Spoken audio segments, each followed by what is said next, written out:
Chapter 22 Floating Life Seal. Aura Yun Xiao tumbuh lebih kuat dan lebih kuat seperti meteorit dari luar angkasa, sementara tangannya memancarkan gerakan mantra dan banyak bayangan sisa muncul di sekitarnya. Pada saat ini, 3 segel tangan emas terwujud dan kemudian kekuatan yang tak terhitung banyaknya mengalir deras ke dalamnya dan dari sekitarnya, membuatnya bersinar lebih terang dan lebih terang. Hidup berlalu seperti mimpi, tanda yang ditinggalkan oleh cakar angsa di salju. Dia berteriak dengan suara lemah. 3 massa cahaya keemasan menyatu menjadi satu, mendarat di tanah seperti meteorit. Dengan itu, segel palem emas besar turun dari langit. Segel kehidupan mengambang. Aku tidak percaya itu adalah segel kehidupan terapung. Mata Song Lisan dipenuhi dengan kengerian yang tak terselubung. Dengan kekuatan Yun Xiao saat ini, tidak mungkin dia bisa menggunakan teknik ini. Jadi dia harus mengerahkan kekuatan langit dan bumi untuk menyelesaikannya. Tapi meminjam kekuatan langit dan bumi tidak hanya membutuhkan keterampilan, tetapi juga pemahaman seseorang tentangnya. Bahkan aku tidak dapat menemukan cara untuk melakukannya. Bagaimana dia melakukannya? Song Lisan agak linglung saat dia menatap kosong ke segel emas. Mungkinkah dia murid Yang Di? Ini adalah segel kehidupan mengambang Lord Yang Di. Yu Sang langsung menjadi bisu saat dia mengumam pada dirinya sendiri. Bagaimana ini mungkin? Dia hanya seorang prajurit bintang 1.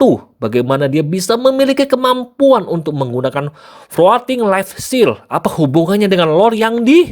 Semua orang benar-benar beku saat di arena berubah begitu cepat sehingga tidak ada yang bisa beradaptasi dengannya. Tak satu pun dari mereka yang pernah melihat teknik bela diri dari Agung dengan tingkat aura yang melonjak ini.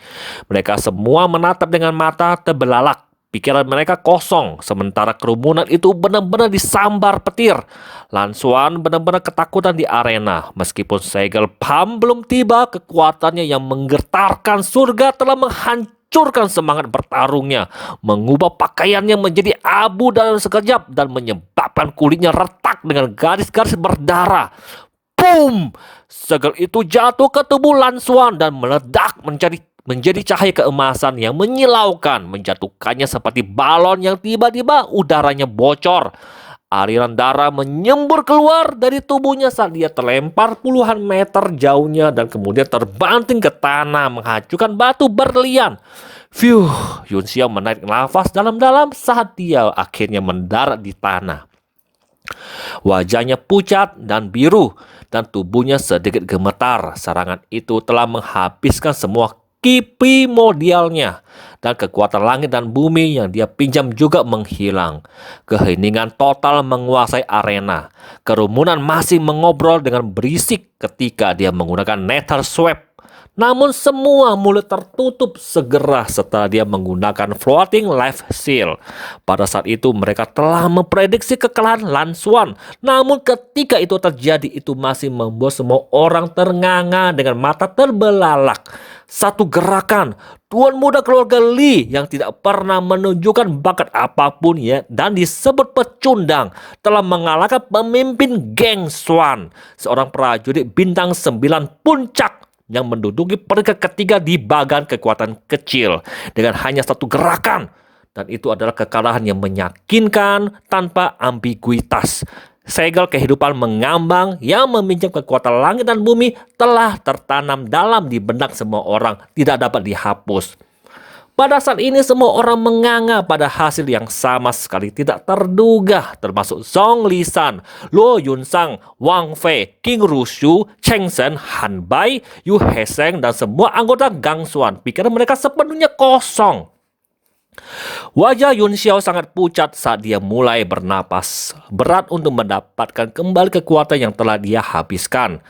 Taktik meminjam kekuatan langit dan bumi barusan hanya bisa digunakan saat melawan prajurit tingkat rendah ini.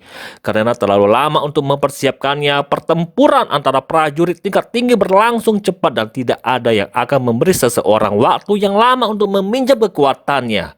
Dia berjalan selangkah demi selangkah dengan ekspresi muram ke arah Lan Xuan yang tergeletak seperti lumpur di kejauhan. Bagaimana bisa dikalahkan? Aku tidak percaya Lan Xuan dikalahkan.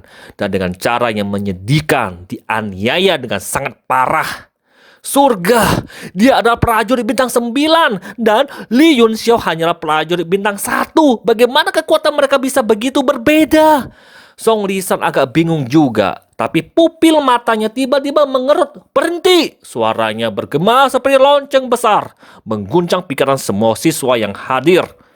Kaki Yun Xiao melangkah menuju Danxian Lan Xuan ketika dia mendengar teriakan keras Song Lisan. Matanya berkedip dengan sinar terang saat dia mencibir.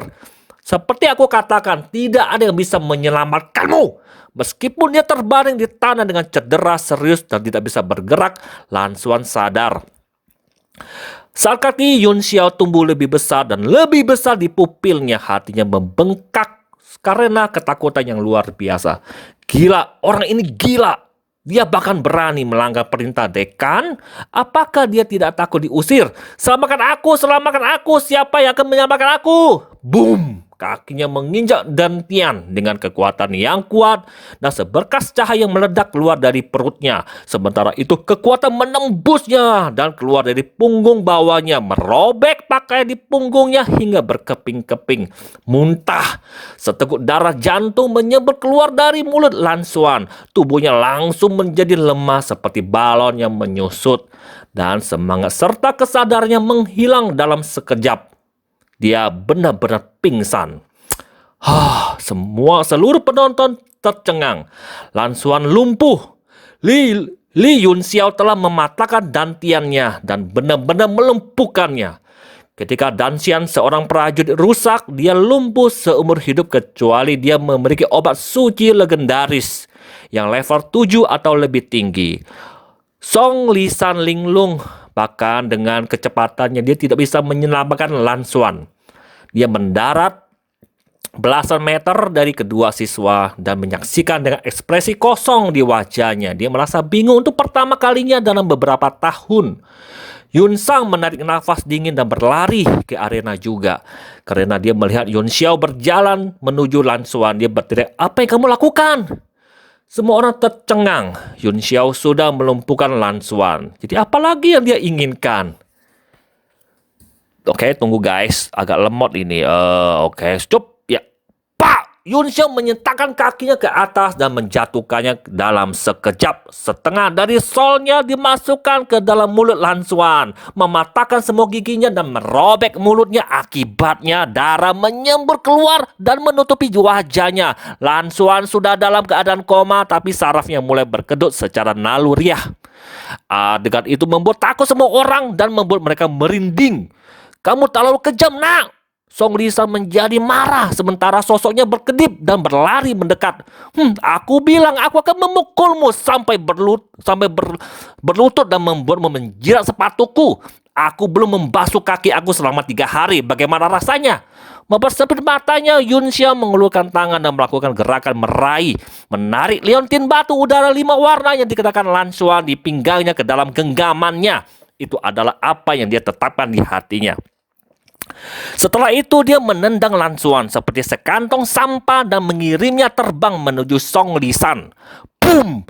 Tanpa banyak melihat, Song Lisan mengirim Lan Xuan terbang lagi dengan tamparan dan kemudian mendarat di depan Yun Xiao. Seperti singa yang marah, kemarahannya meledak dalam sekejap dan membentuk tekanan dan yang mendominasi di udara yang menimpa tubuh orang lain. Dia sudah lumpuh, kenapa kamu masih begitu kejam? Ini adalah duel hidup dan mati. Dan terserah kita untuk memutuskan siapa yang hidup dan siapa yang mati. Itu bukan urusanmu. Bukan urusanmu. Suara Yun Xiao bergema di arena, membuat semua orang benar-benar terpana. Tidak ada yang pernah berani berbicara dengan dekan Akademi Jalan seperti itu. Bahkan Yang Mulia Raja Tian Sui, Presiden Asosiasi Alkemis, Panglima dari penjaga negara, atau salah satu orang paling kuat di dunia negara. Song Lisan membeku sesaat dan kemudian tertawa marah. Hahaha, itu bukan urusanku. Nah, apakah kamu tahu siapa aku? kamu adalah Song Lisan, dekan Akademi Jianglan, dan seorang raja bela diri, Cibir Yun Xiao. Pada usia lebih dari 100 tahun, kamu hanya seorang raja bela diri. Namun kamu masih memiliki keberanian untuk pamer. Jika aku jadi kamu, aku pasti sudah bunuh diri sejak lama. Semua orang menarik nafas dingin secara bersamaan. Bocah ini gila, dia benar-benar gila. Seseorang yang telah melangkah ke alam 5 elemen dikenal sebagai Raja Bela Diri. Pakar nomor 1 Tian Sui dimarahi karena memiliki bahasa kultivasi yang lemah. Song Lisan meledak karena marah dan berteriak, "Mati!"